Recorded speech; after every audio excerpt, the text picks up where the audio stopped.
Well, hello everyone, sports fans, Cardinal Nation. This Comics Baker TV here. So time for another prediction video. As it's this Thursday night, we have the Cardinals taking on the New York Mets in the first of a four-game series and first of a seven-game road trip through New York against the Mets and Atlanta against the Braves next week. And well, this will be two very good teams, two teams that made the playoffs last year, uh, and two one of the best teams in the National League, if not all of baseball. Uh, so we're coming off a very impressive homestand, taking two or three from both the Phillies and the Astros, two teams that were also in the playoffs last year and are playoff hopefuls. Phillies definitely World Series hopefuls. Uh, and and so that was a very impressive series wins. Our pitching did outstanding in both of those series. Our pitching lately to start the year has been very good with Sonny Gray, Andre Palante, Eric Fetty, Matthew Liberatore, and now Steven Matz, who in his first start of the season yesterday went five scoreless innings. So he was very good. And so now we are facing the Mets team that, of course, is led by outfielder Juan Soto, who the Mets signed in the offseason to the biggest deal, the most expensive deal in professional sports history.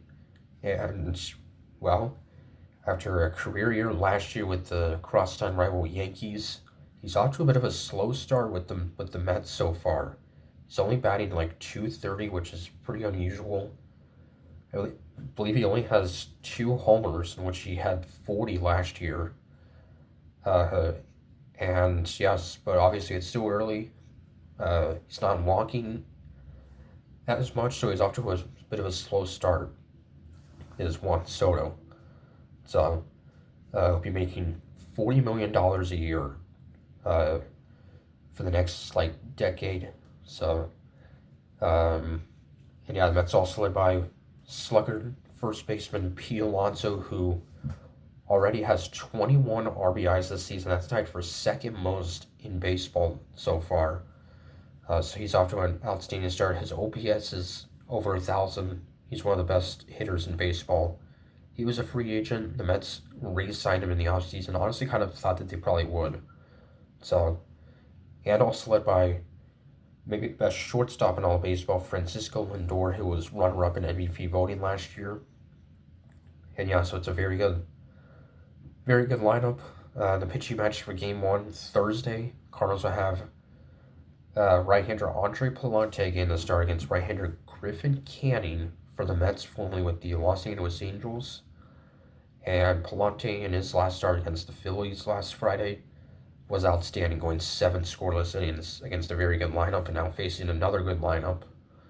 So, this won't be easy games coming up, and then when we come back home after this road trip, we'll then host another playoff team from last year, rival Milwaukee Brewers, who the Mets beat the playoffs last year. And they, of course, knocked out the Phillies in the division series, and then were beaten by the Dodgers in the NLCS in 6 games. So, we've struggled on the road so far this season. We've only won once on the road. So hopefully this road trip goes better than our first road trip. But like I said, it won't be easy facing the Mets and then the Braves. The Braves got out to a 0-7 start, albeit they're playing probably the two best teams in baseball, the Dodgers and the Padres. But they start out 0-7, but they're playing better. So, so